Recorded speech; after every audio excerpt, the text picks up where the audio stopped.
Well, welcome to the next clip in the series of restoring the old Victorian spinning rod. So,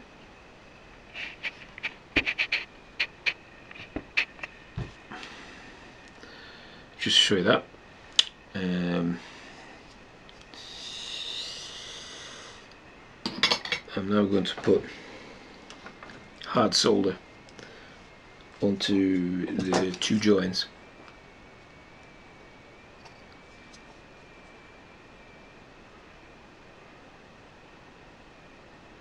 I guess if you were clever enough about it, what you could do is you could design this so that the wire just came around in a single piece. But I think you'd have to be quite clever about your method in order to make sure it wasn't distorted and wonky. Because if it's wonky, the fishing rod ring will sit off on the wrong side, and that wouldn't be very good. So this is now ready for soldering.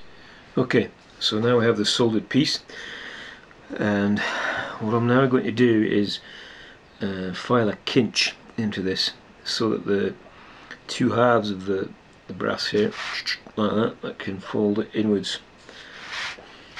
Okay, so that's what I'm going to do now.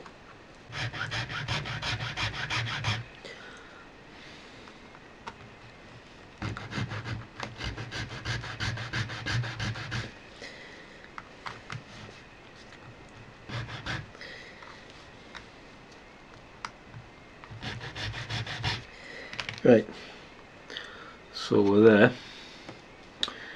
So what I've got to do is try to fold this inwards without bending the wire. That's more difficult than you might think, actually. So I'm going to put that against silversmith's block and very carefully fold it over.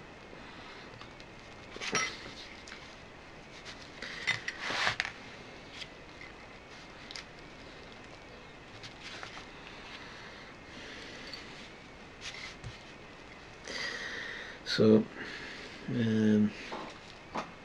where it has tried to bend, I'm just going to straighten it a little bit. That's fine.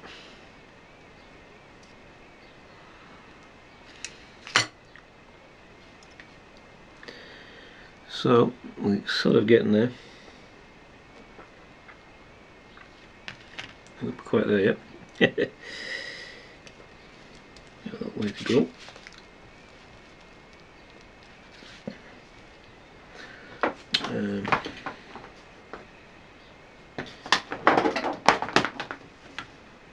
Resorting to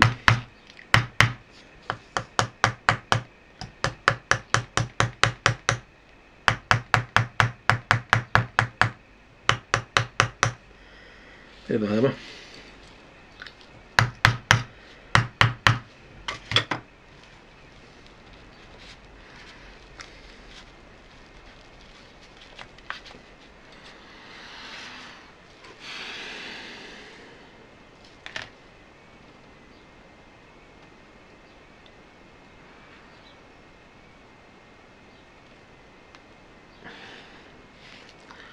Right, so I've sorted that. The last little bit, I'm going to try and use the silvering pliers to bend it a little. And I can hammer it flat later on. In actual fact, this there is a bit of curvature in this, so when you straighten it up, you're actually straightening some of the curvature out, so it's quite a good thing. So kind of there-ish, almost. What I need to do now is just quickly measure the distance with the calipers. And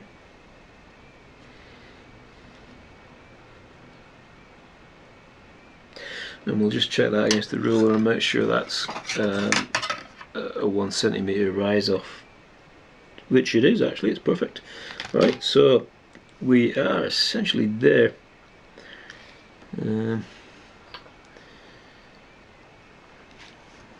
essentially there. and then it will sit upon that like that,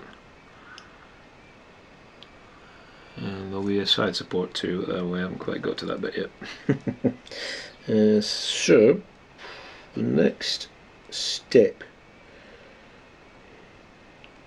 is to actually solder the kinch that we made.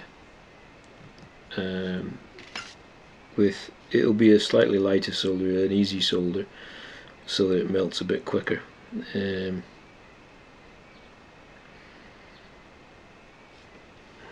So that's what we do next. And what I'm going to do is just get some scrap brass to use as a filler.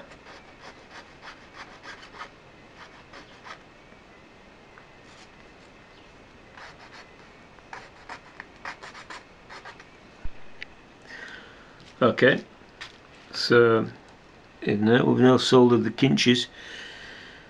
I'm now going to proceed to file the kinches so that they're the right sort of shape that they're supposed to be. Unfortunately, this does require half of it, but right. So here we go.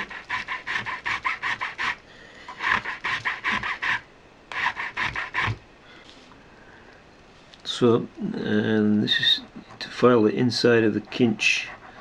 Is essentially using a round file, so that you get a nice round shape as a result.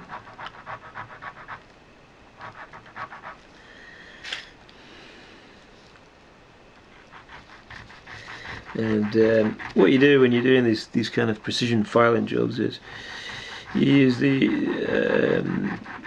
tip of your forefinger as a guide, so that the file goes in the right place. That's how it's done.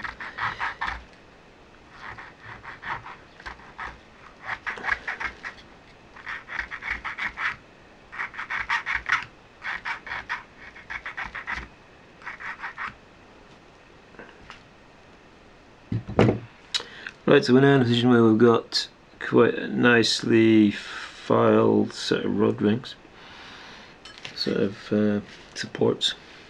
Sorry, not rod rings. So now what we need to do next is it's quite good.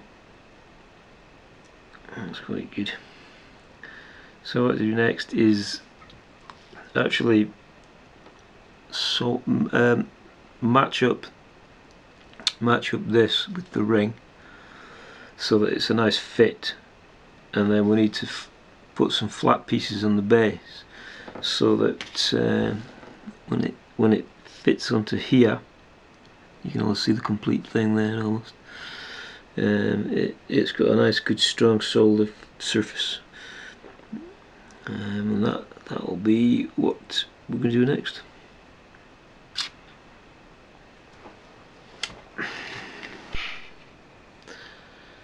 Alright, so here we are again. The tips here have been filed flat now so that they mate properly onto the top of the rod ring base.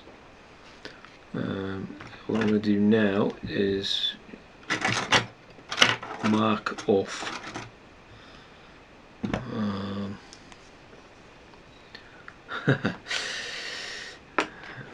I've lost my pen. Right, so I'm going to mark off where these are.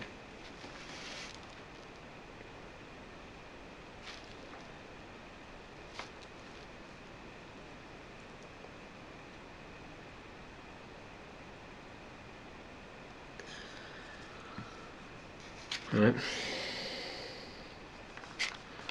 And I'm just going to check it just to make sure I haven't messed up. No, that's not too bad. And then I'm going to create a little kinch, not too deep a kinch, just for that to sit in while it gets soldered.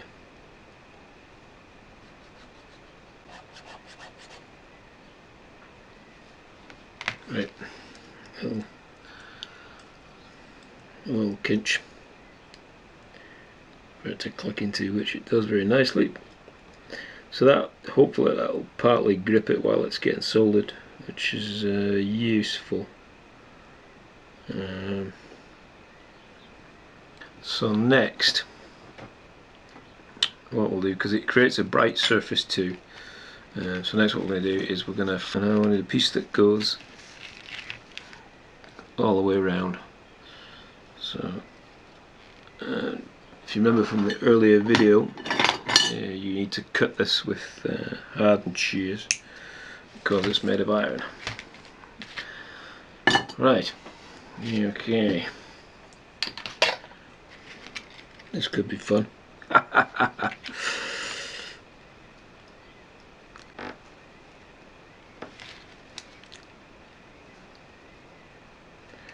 Okay, you can see there what I've done on this video. I have essentially attached the piece by putting binding wire all the way around the loop and tightening it up, and so that will now be fluxed and soldered. So I seem to have lost my flux brush. Here we go. Flux.